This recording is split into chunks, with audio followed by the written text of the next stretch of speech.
Ok, boa noite a todos. A gente está aqui hoje reunido, como nas nossas quintas-feiras, no Chico Xavier Learning Center, para fazer a nossa palestra pública. A gente sempre faz a leitura de algum capítulo, e hoje a gente está estudando o capítulo 106 do livro Caminho, Verdade e Vida. E o título é uma palavra muito pequena, muito simples, que é o dar. Apenas lembrando, então, da nossa nova agenda. No final do mês, a gente vai começar um novo estudo de livro, que vai ser nas terças-feiras agora, não mais nas segundas-feiras. Então, quem tiver interesse é só entrar em contato conosco pelas nossas redes sociais. E também a gente está com atendimento fraterno, que é um novo serviço que o centro está oferecendo. É feito sobre agendamento apenas, então também pode entrar em contato com a gente pelas redes sociais. E todas as informações da nossa agenda tá também no nosso site, e a gente fica atualizando no Instagram e no Facebook. Nós somos, então, uma organização sem fins lucrativos e a gente só consegue manter o nosso centro com a ajuda de doações. Qualquer doação é sempre bem-vinda. Tem o QR Code aqui que pode ser pelo PayPal ou nossos dados bancários. E então, todas as quintas-feiras, antes da gente começar o estudo do capítulo, a gente inicia a nossa reunião com uma prece, uma oração. Então, eu convido a todos para se concentrar agora no aqui, no momento, respirar fundo, tentando limpar nossa mente de todas os acontecimentos do nosso dia a dia, talvez da nossa semana, coisas boas ou coisas ruins, e focar agora nesses próximos 30 minutos. Primeiramente, agradecendo a Jesus por essa oportunidade de estar aqui hoje, reunidos novamente em seu nome, pedindo a sua proteção e de todos os nossos guias espirituais, para todos que estão aqui presentes, encarnados e desencarnados ao nosso redor, independente de onde a gente esteja, que cada um de nós receba as palavras que Emmanuel vem nos trazer, para que isso ajude a nossa edificação e a nossa evolução espiritual. Que a gente seja inspirado nessa leitura do capítulo e que siga nos acompanhando hoje e sempre. Que assim seja. Então, nesse capítulo, né, o Emmanuel vem nos trazer uma reflexão muito interessante sobre esse verbo que a gente é convidado a conjugar, mas nos mais diferentes significados do que um simples dar, né? Principalmente quando a gente entra nessa questão do Evangelho, da seara de Jesus. E lembrando que o verbo dar é um dos verbos pilares, assim, é o centro, né, do nosso Evangelho, que é a doação, que é a caridade. Só que o que a gente vai, nesse capítulo, estudar e tentar entender é esse dar num sentido muito mais abrangente, né? E lembrando que é um verbo que ele está muito relacionado a um outro verbo que também é a alma do Evangelho, que é o amar. Então, o que Emmanuel vem nos trazer aqui é tentar que a gente entenda o dar num sentido muito mais abrangente, relacionado ao verbo amar. Então, a gente sempre faz a leitura do capítulo e depois faz uma análise do texto. Então, Emmanuel escolhe um versículo que está no Evangelho de Lucas, capítulo 6, versículo 30, onde Jesus fala: E dá a qualquer que te pedir, e ao que tomar o que é teu, não lhe o tornes a pedir. Depois a gente vai analisar também essa passagem bíblica. E aí Emmanuel analisa em cima desse versículo falando: o ato de dar é dos mais sublimes nas operações da vida. Entretanto, muitos homens são displicentes e incompreensíveis na execução dele. Alguns distribuem esmolas levianamente. Outros se esquecem da vigilância, entregando o seu trabalho a malfeitores. Jesus é nosso mestre nas ocorrências mínimas, e se ouvimos-lo recomendando, estejamos prontos a dar a qualquer que pedir. Vemo-lo atendendo a todas as criaturas do seu caminho, não de acordo com os caprichos, mas segundo as necessidades. Concedeu bem-aventuranças aos aflitos e advertências aos vendilhões. Certo, os mercadores de má-fé, no íntimo, rogavam-lhe a manutenção do status quo, mas sua resposta foi eloquente. Deu alegrias nas bodas de Caná e repreensões em assembleias dos discípulos. Proporcionou a cada situação e a cada personalidade o que necessitavam. E quando os ingratos lhe tomaram o direito da própria vida, aos olhos da humanidade, não voltou o Cristo a pedir-lhes que o deixassem na obra começada. Deu tudo o que coadunava com o bem, e deu com abundância, salientando-se que, sob o peso da cruz, conferiu sublime compreensão à ignorância geral, sem reclamação de qualquer natureza, porque sabia que o ato de dar vem de Deus, e nada mais sagrado do que colaborar com o Pai que está nos céus. Bom, então vamos analisar primeiramente o versículo, né? E por que que Emmanuel escolheu esse versículo, né? Porque essa é uma versão de Lucas do Sermão da Montanha, tá? Então, diferente de como o Sermão da Montanha está no Evangelho de Mateus, essa é a versão de Lucas, onde ele explica ou ele cita de um jeito diferente, né? Mas tudo se trata da questão do dar. Mas o mais importante é cuidar, então, com as interpretações literárias, né, nos textos de Jesus. Porque, primeiramente, quando eu li versículo, e dá o qualquer que te pedir, tipo, eu só tenho que dar. Mas a gente tem que ter muito critério na leitura desses textos de Jesus e não interpretar ao pé da letra, né? A gente pode pensar em outros textos de Jesus que a gente cita muito nos nossos estudos, né? Por exemplo, Jesus falou em algum momento: se o vosso olho é objeto de escândalo, arranca-o. Se a vossa mão ou o vosso pé é um instrumento de escândalo, corta. Então, assim, é óbvio que Jesus não está dizendo: eu fui lá, eu apontei para aquela pessoa que eu não deveria apontar, eu fiz alguma coisa errada na doação, eu vou cortar minha mão. É óbvio que não é isso, né, que Jesus está falando. E é isso que a gente vai se aprofundar, porque é óbvio que Jesus não quer que a gente dê de qualquer maneira, doe de qualquer maneira, né? Jesus usa uma metáfora, né, um símbolo para explicar os processos expiatórios ao longo das encarnações. Então, entendendo que se eu fiz alguma coisa errada, relacionado nesse caso com o olho, com a mão, talvez numa próxima encarnação eu terei que talvez viver uma falta, uma falha por causa de algum problema do passado, né, das expiações, que são, a gente tem que entender como ajustes, de acordo com a lei divina, né? E aí, na continuação do Evangelho de Lucas, tem dois versículos que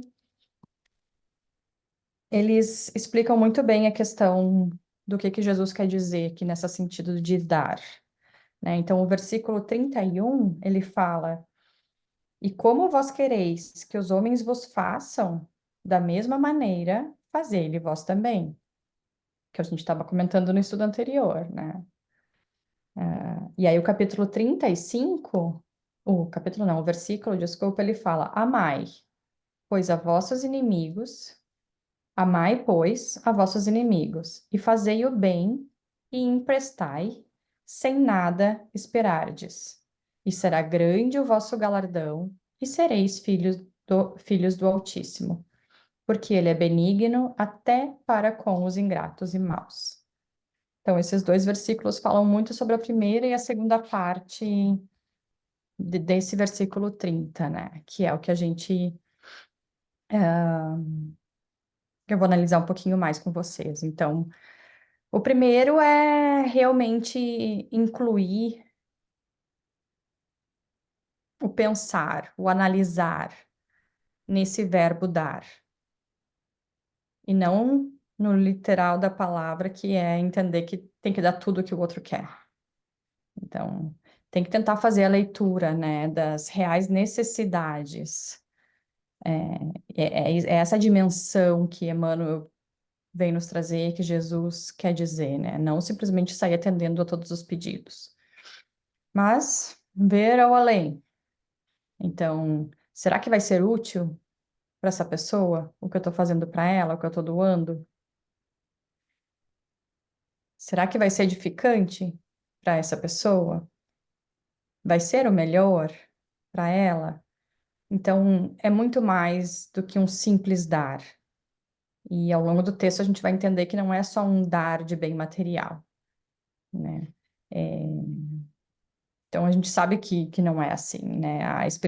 A espiritualidade superior, ela analisa todos os pedidos das criaturas, né? E, mas será que que eu estou pedindo tá lá no meu plano reencarnatório? Já foi feito, já foi decidido, já foi combinado.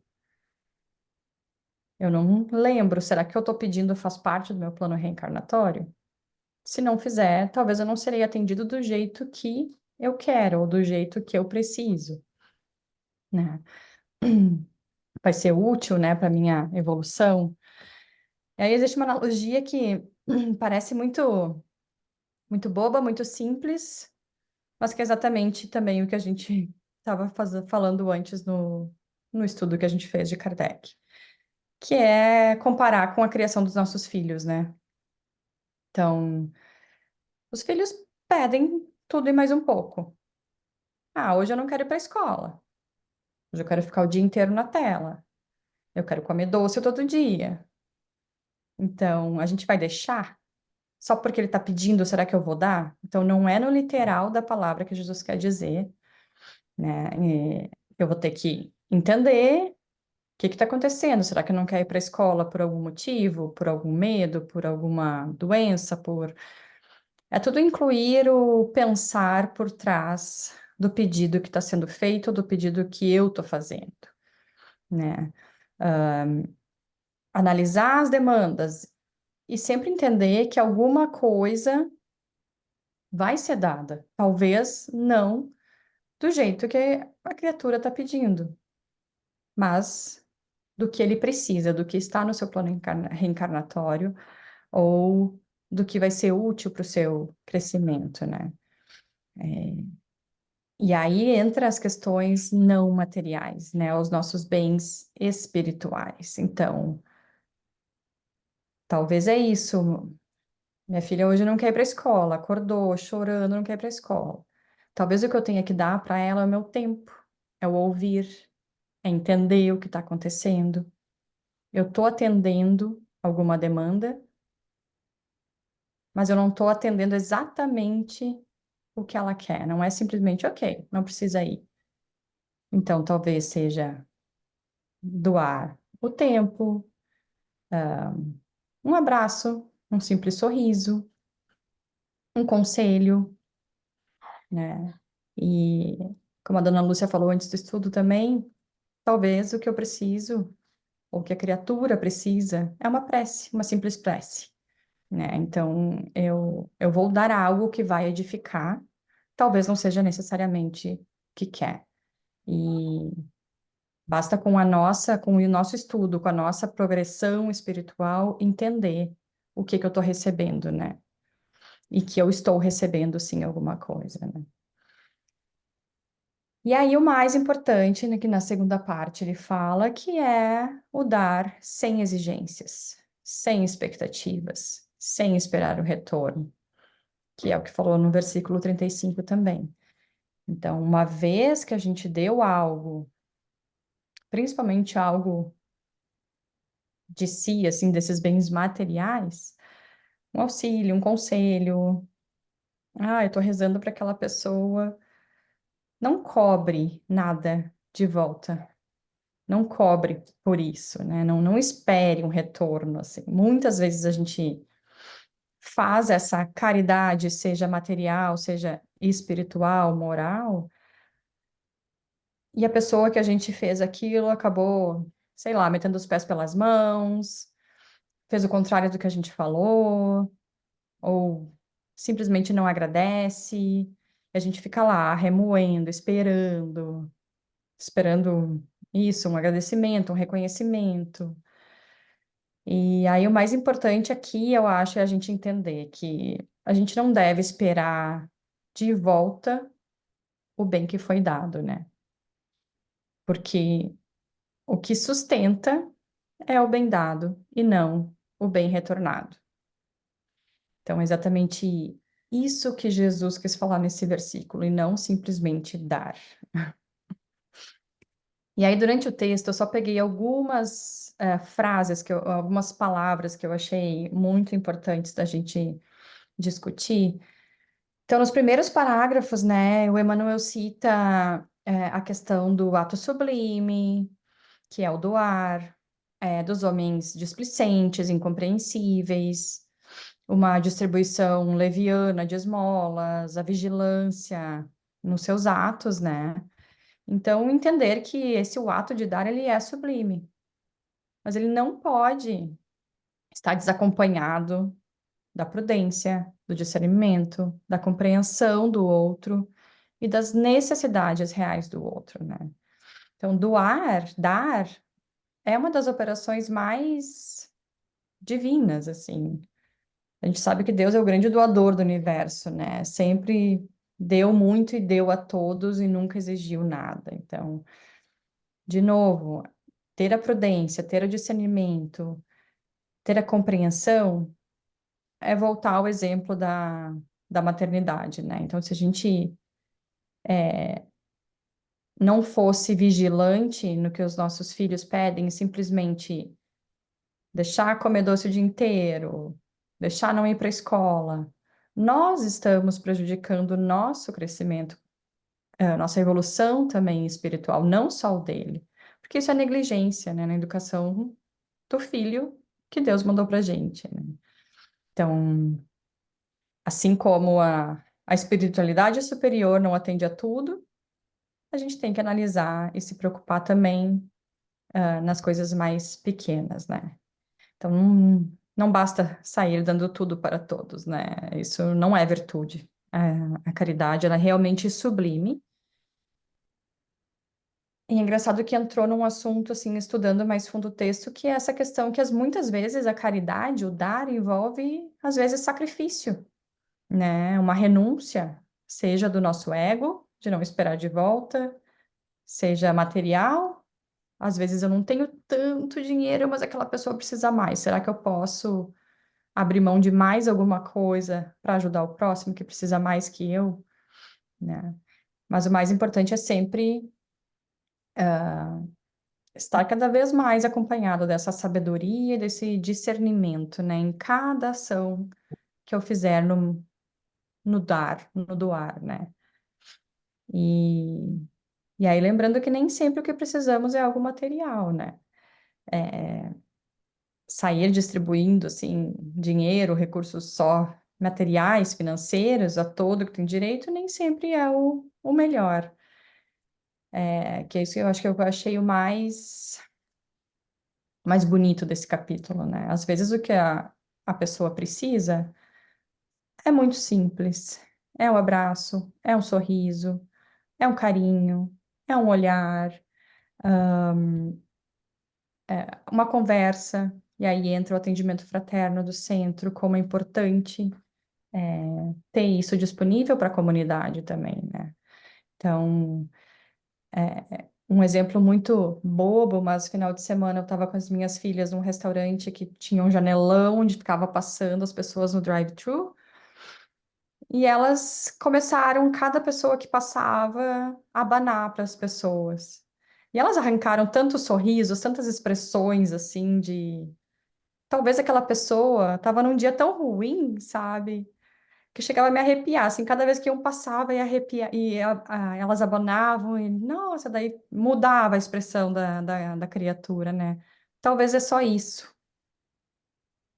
não só isso, mas talvez isso seja o suficiente para a gente ou para o outro, né?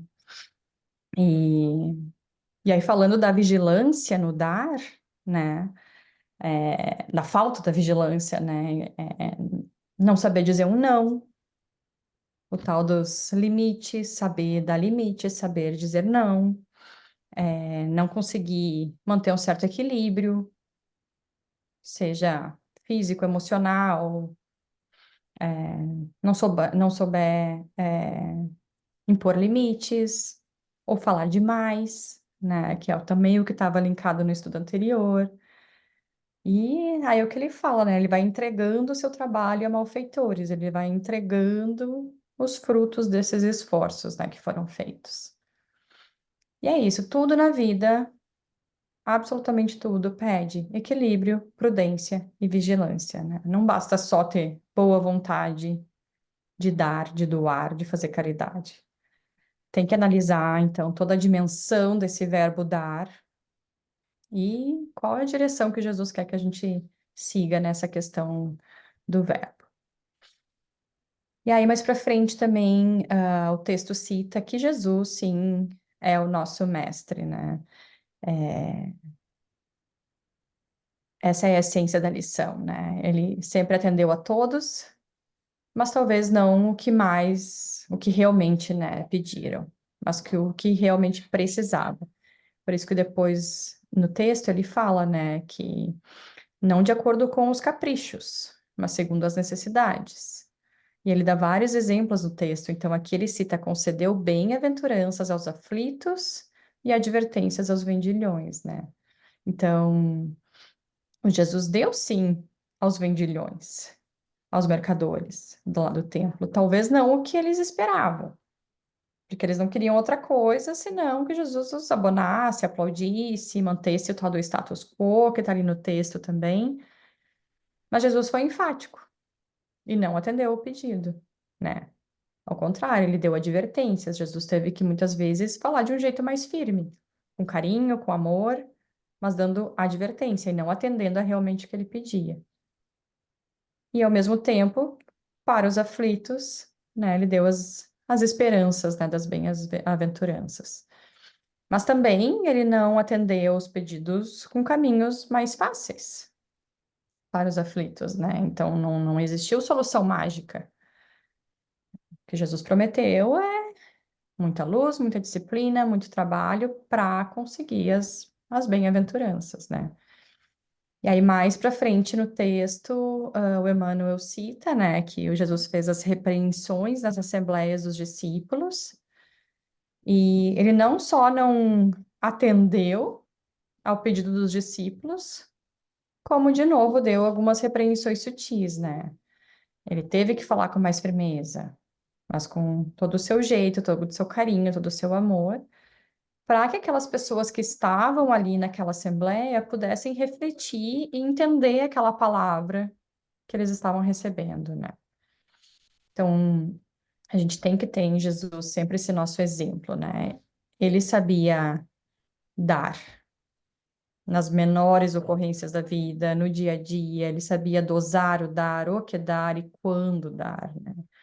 Com inteligência, com sabedoria, adequando a cada situação, a cada personalidade que encontra, né? E o mais importante, né? Ele nunca pediu nada em troca. no estudo do Arthur Valladares, ele cita que, inclusive, Jesus ele deu a vida, né, por causa do Evangelho.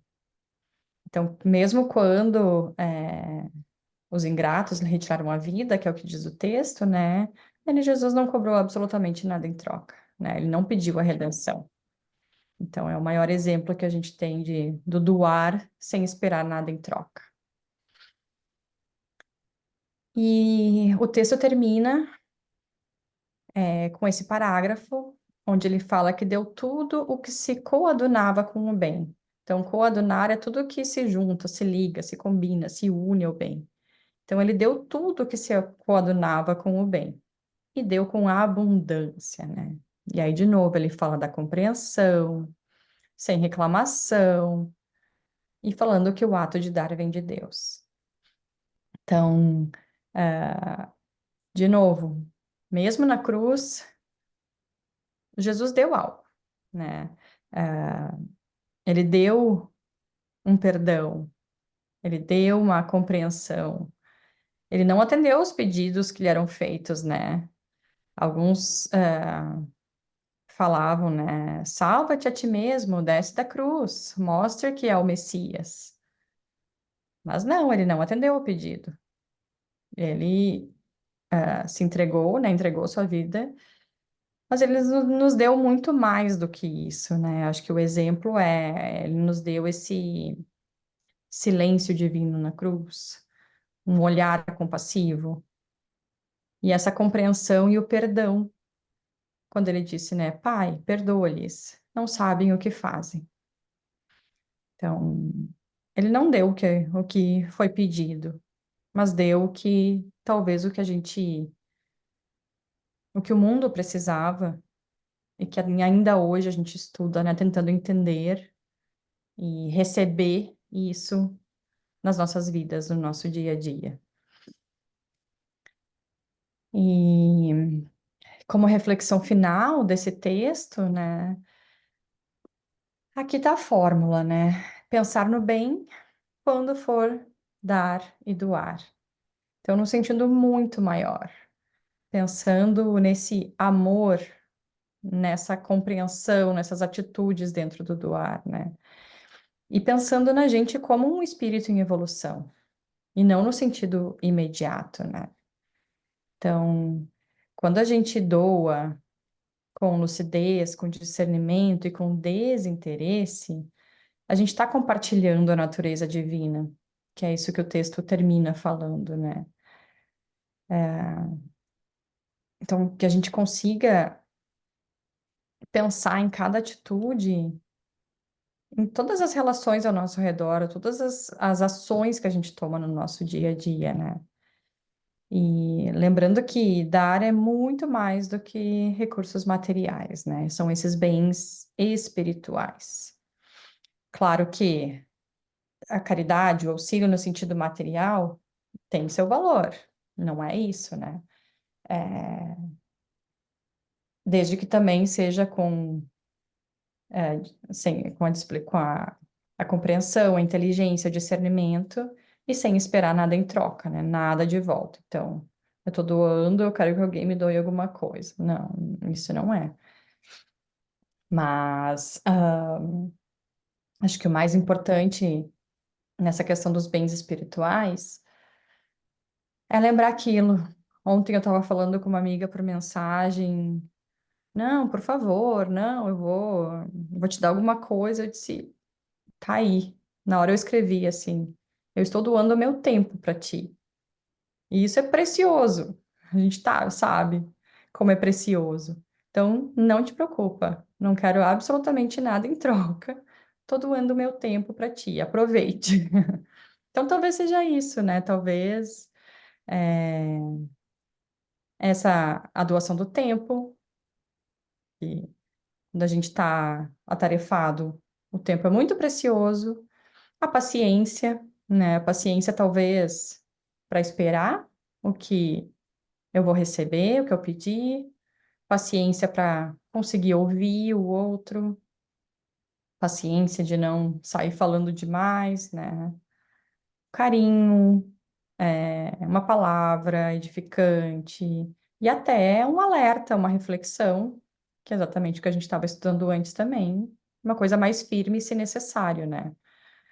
Mas o mais importante é isso, é fazer o bem sem olhar a quem, né? E usar a nossa oração também para isso, que é tão simples, tão fácil, a gente não precisa de nada nem ninguém, mas a nossa oração também é uma doação, né?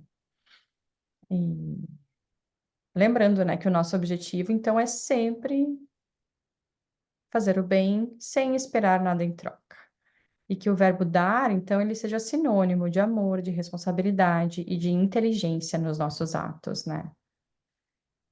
E mais uma vez que o verbo dar, então, ele seja constante, com inteligência e equilíbrio, para que a gente então consiga levar a esse nosso mundo de provas e expiações mais esperanças, né, de um futuro melhor.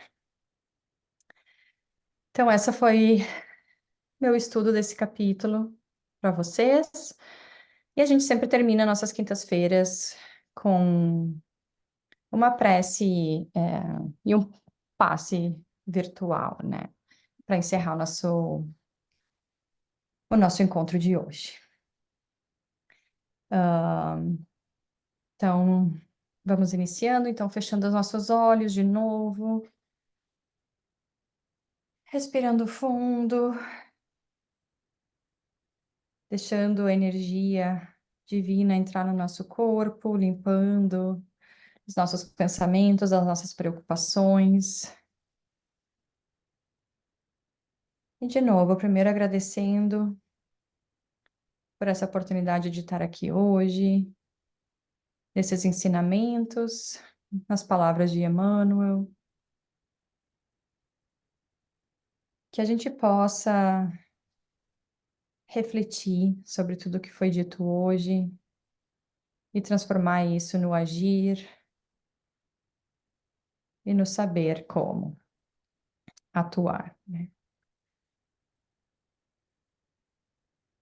Vamos pedindo então a proteção e a vibração para todos nós aqui encarnados e desencarnados, vibração pela nossa saúde, pelos nossos amigos, familiares e todas as pessoas que nesse momento precisam de algum auxílio. Que todos os nossos guias e os bons espíritos guiem o nosso planeta cada vez mais para o caminho da transformação para o bem, e que o nosso lar nesse momento seja banhado com sua luz divina, enchendo cada pedacinho do nosso corpo, cada espaço da nossa casa, com sua energia, que as águas sejam fluidificadas, com tudo que cada um de nós precisamos, que nossos pensamentos e atitudes sempre foquem principalmente no bem ao próximo, no amor, na caridade, na paz e no entendimento de que dessa maneira a gente está evoluindo. Com a alma pura e limpa, que a gente receba a purificação desses espíritos superiores, equilibrando a nossa energia vital. Que Jesus e que todos os nossos mentores nos acompanhem hoje, que continuem nos guiando durante os nossos dias. Que assim seja. Muito obrigada. Boa noite a todos. Obrigada, Thaís. Bye bye.